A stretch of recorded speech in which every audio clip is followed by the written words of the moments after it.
오늘은 창세기 26장의 말씀을 중심으로 성도의 추석 명절, 우리가 추석 명절을 맞이해서 어떤 마음의 자세로 우리가 명절을 맞이해야 되는지 이런 말씀을 나누겠습니다. 우리가 한가위에 대한 말씀은 우리의 속담에도 더도 말고 덜도 말고 한가위 날만 같았으면 좋겠다 이런 말이 있습니다. 추석이 그만큼 좋은 절이고 풍요와 그리고 어떤 아름다움을 상징하고 있는 겁니다. 우리가 가을 거제를 마치고 나서 음식을 차려놓고 함께 가족이 어우러져서 나누기도 하고, 그리고 친지들과 이웃들이 와서 함께 인사도 나누고, 이 풍성함의 상징이 바로 한가위 추석이었습니다. 올해는 우리가 다른 연에 비해서 한 달 정도 지금 빠르게 지금 추석이 진행되고 있는데, 그래서 우리가 과일들이 다 익지 않은 그런 모습들을 보긴 하지만 어쨌든 이 한가위를 통해서 정말 주님의 기쁨이 여러분들의 삶에 넘치길 간절히 축원합니다.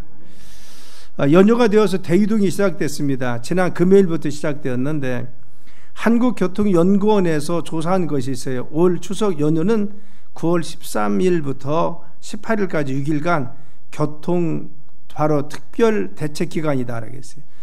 보통 3,695만 명이 이동할 것이다. 그리고 평균 616만 명이 매일 이동할 것이라고 추측했습니다. 대부분 승용차로 이동한다고 했고요. 그리고 가장 많이 밀린 날이 언제냐? 9월 17일인 추석 당일에 가장 밀린답니다.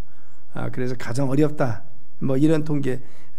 예상은 686만 명이 이동한다 라고 하는데 그거 많이 이동한다. 제가 통계를 보니까요, 금요일부터 시작해서 580, 560 이렇게 해서 계속 이동합니다. 이게 제일 많이 이동하는 때가 바로 우리가 추석 당일이다 볼 수가 있어요. 추석을 맞이해서 여러분들이 이제 예배 끝나고 가시는 분도 있고요, 또 내일 이동하시는 분도 있고, 또 자녀들이 오늘 이렇게 오셔서 함께 예배 드리는 가정도 있고, 또 오늘이나 내일 또 이 명절 기간에 바로 오는 그런 자녀와 자손들도 있을 것입니다. 하나님의 기쁨이 여러분의 가정에 넘치길 간절히 축원합니다. 자, 그러면 바로 한가위 추석의 유래는 무엇이냐? 바로 한가위 추석의 고유 명절의 유래는요, 신라 때로 거슬러 갑니다. 김부식이 썼던 삼국사기 유리이사금조에 의하면요, 왕이 신라를 6부로 나눴습니다. 그리고 왕녀 2명을 각 부의 여자들을 통솔케 해서 양편을 3개조로 나누었어요. 그 2개조로 나눠서 바로 이 세 부서가 서로 양편이 바로 대결을 하는 겁니다. 그래서 음력 7월 16일부터 시작해서 8월 15일까지 한 달간 기간을 정했고, 배를 열심히 짜는 시합을 했는데 마지막 날인 한가위 날 8월 15일 날에는 그 결과를 평가하고 진 팀은 이긴 팀에게 술과 음식을 장만하고 이긴 팀을 축복하겠습니다. 그래서 각종 가물을 들고 놀이를 하면서 함께 한가위를 바로 즐겼다라고 하는 것이 유래입니다. 이 추석날에는요, 온 가족이 함께 모여서 음식도 장만하고 친지들 같이 모이고, 한 해 동안 풍년을 주신 바로 이 조상신께, 이전에 어른들에게 조상신께 감사히 제사도 지내고, 이와 같이 먹을 것도 함께 차려놓고 이웃도 같이 바로 나눴던 것이 추석의 열입니다. 자, 그러면 바로 우리 조상들은요, 우리의 삶에 풍성한 이 가을거지를 준 분이 누구냐? 조상신이라고 생각했습니다. 그래서 조상들에게 제사를 지내고 그리고 잘 섬겼다는 겁니다.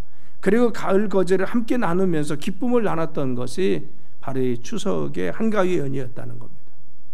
자, 그럼 우리가 한 가지 여기서 제기할 것은 풍년을 주신 분이 누구냐 그겁니다. 가을거지를 주신 분이 누구냐 이건 거죠.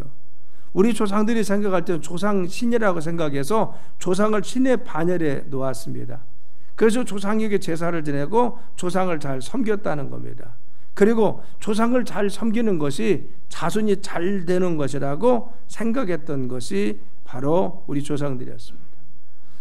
이 조상신이 우리 가정의 대소사를 잘 돌보고 형통하게 한다 믿었습니다. 그래서 제사를 잘 지냈던 것이 우리 전통적인 바로 유교관습에 있었던 우리 민족의 풍습이었다는 겁니다.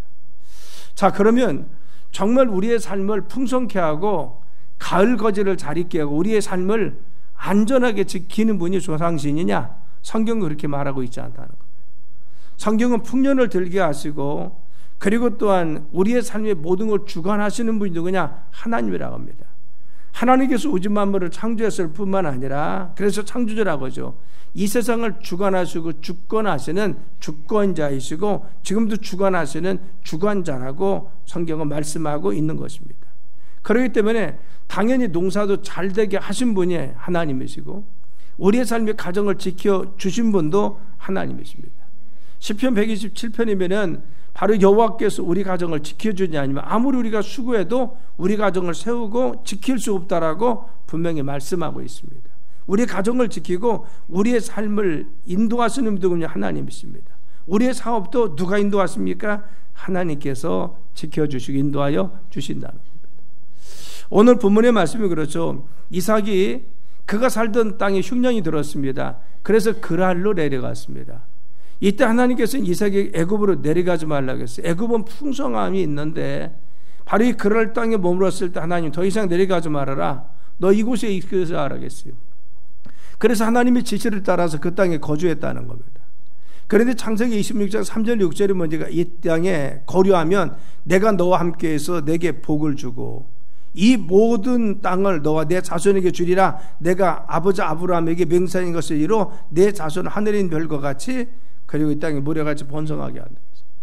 하나님은 너 그 땅에 내려가자면 애굽의 풍성함이 있을지라도 이 땅이 비록 지금 흉년이 들었을지라도 너 이곳에 있어. 하나님 약속하신 땅에 있어. 그러면 이 땅에 거류하면 너희가 머물고 있으면 내가 너와 함께 있어라는 거죠. 바로 하나님은 지금 어려움 속에 있는 그와 함께 있어서 그 땅을 축복해 주셔. 내게 복을 주어라고 했어요.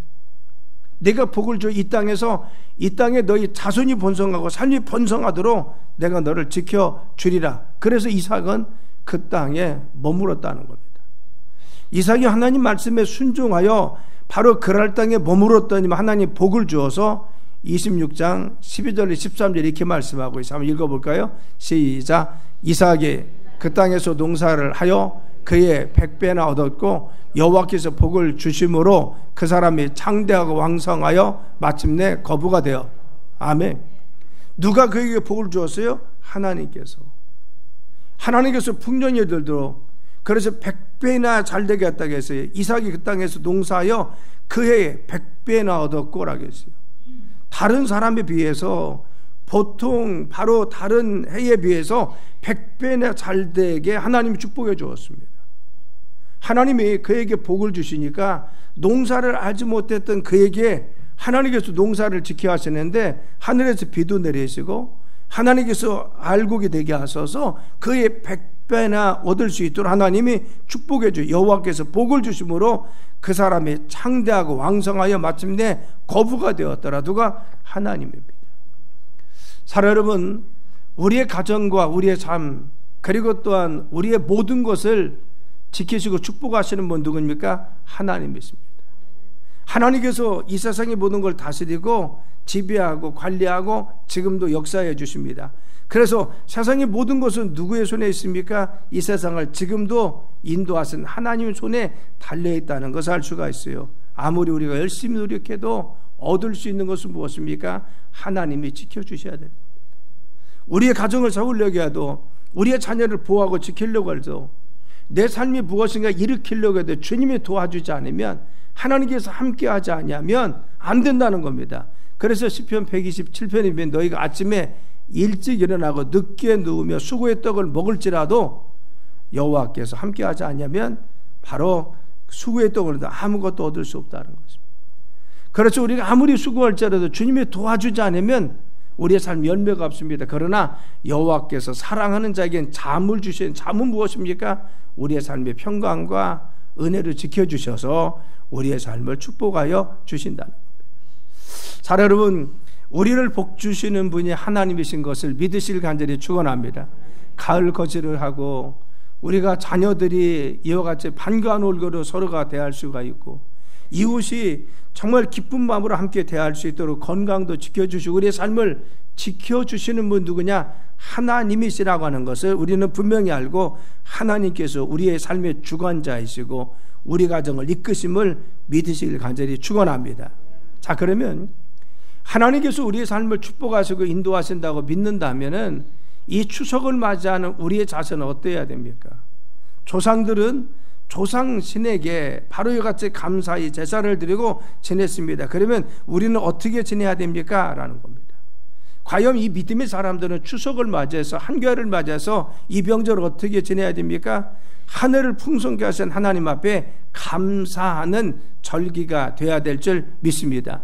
그래서 우리는 추석을 맞이해서 바로 기억할 네 가지를 제가 말씀드린, 첫째는 우리를 구원하신 하나님을 기억하는 추석 되길 간절히 축원합니다. 우리의 삶을 주님께서 죄악 가운데서, 그리고 또한 정말 지옥 가운데서, 그리고 또한 어려움 속에서 우리를 건져나셔서 하나님의 자녀 삼아주시고 하나님의 자녀의 축복으로 인도하여 주었습니다. 내 가정도 내 자녀도 우리의 삶도 주님이 구원해 주셔서 하나님의 자녀 되게 하셨다는 겁니다. 우리가 하나님의 자녀 되는 것은 어떠한 대가를 주거나 어떠한 공로를 통해서 얻은 것이 아닙니다. 거저 믿는 믿음을 가질 때 우리 가정이 정말 예수님을 주로 고백하고 예수님 우리의 죄를 위해서 돌아가셔서 십자가에서 우리 죄를 사해 주시면 믿음으로 말미암아 그 믿음이 우리를 하나님의 자녀 되게 하여 주신 줄 믿습니다. 우리의 가정이, 우리의 자녀들이 잘나고 똑똑해서 구원받은 것이 아니라 하나님의 은혜입니다.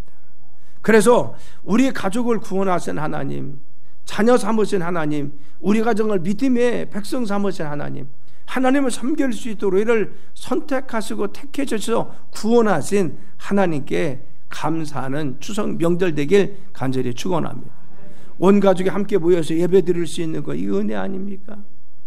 자녀와 자손들이 함께 모여서 하나님께 예배하고 그리고 덕담도 나누고 음식도 나눌 수 있는 거, 이거 주님의 은혜가 아닙니까? 하나님 우리를 선택해 주시고 택해 주셔서 천국 백성 삼아 주시고 우리 가족이 모두 하나님께 예배드리고 경배할 수 있는 거 큰 은혜입니다. 그래서 우리는 우리 가정을 구원해 주시고 우리의 삶을 구원하셔서 천국 백성 삼아 주신 하나님께 감사하는 추석 명절 되길 간절히 축원합니다.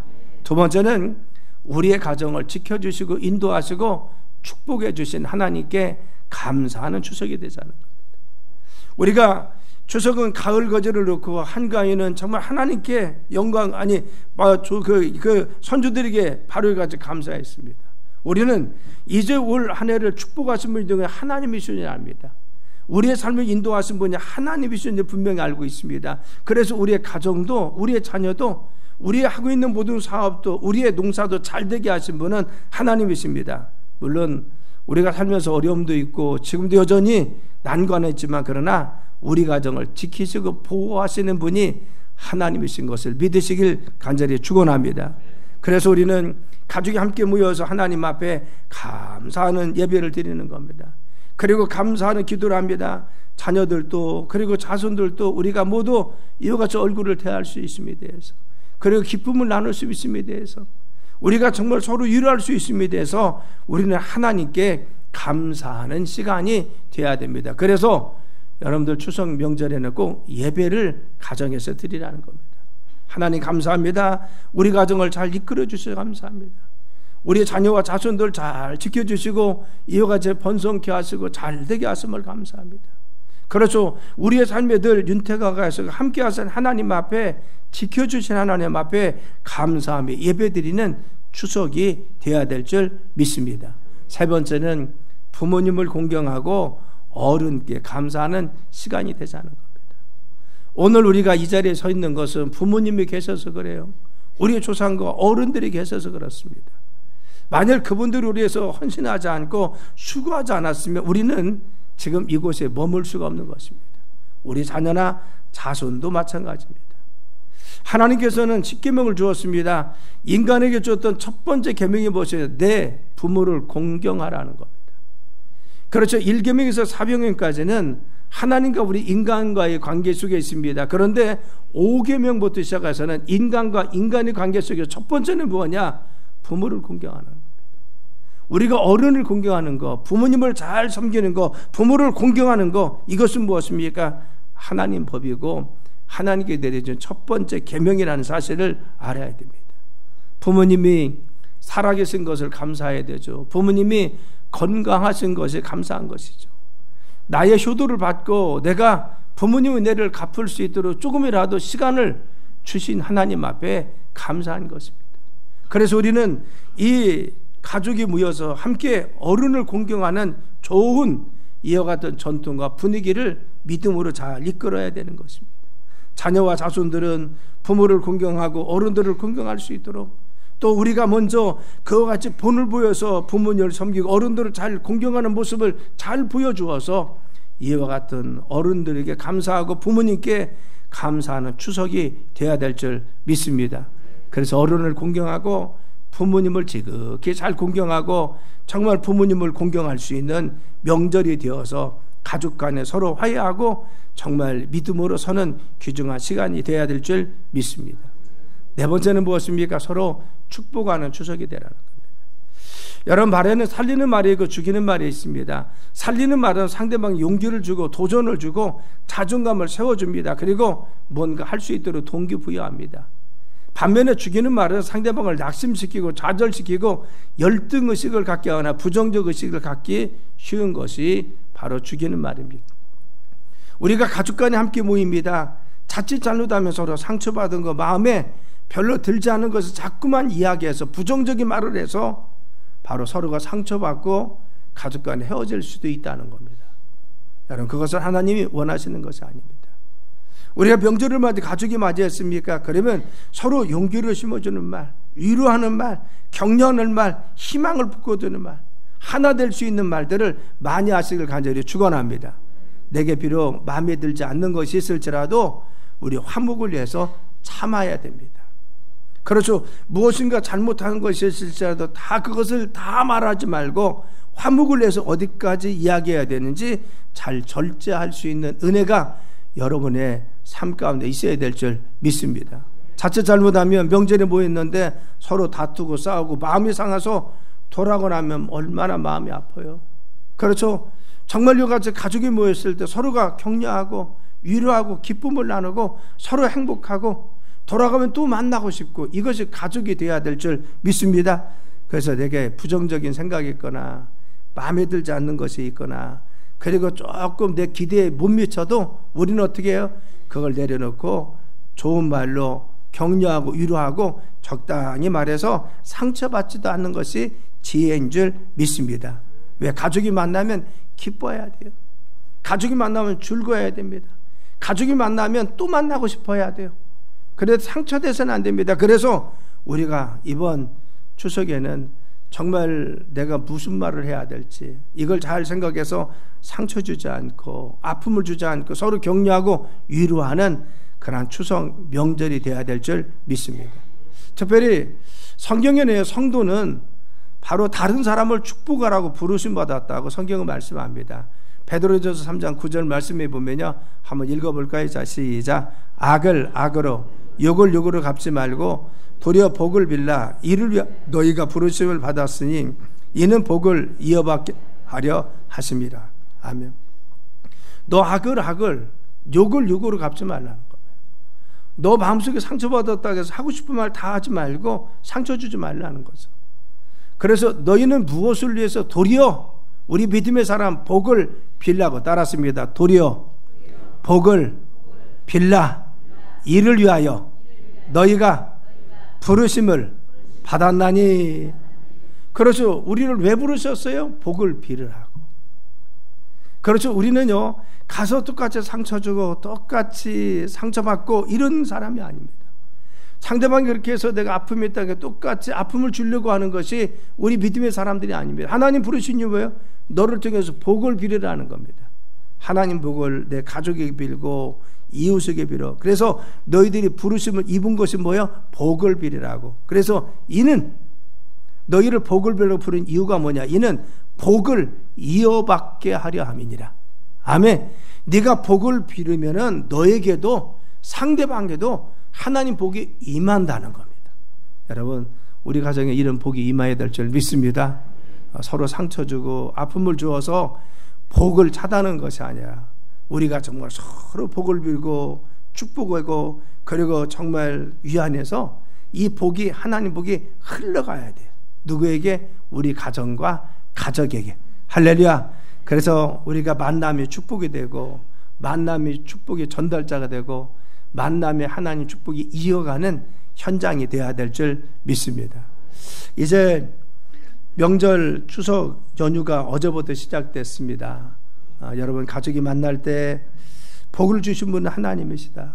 이 풍성한 은혜를 주시고 우리 가정을 지켜주신 분이 하나님이신 걸 기억하면서 예배드리시길 간절히 축원합니다.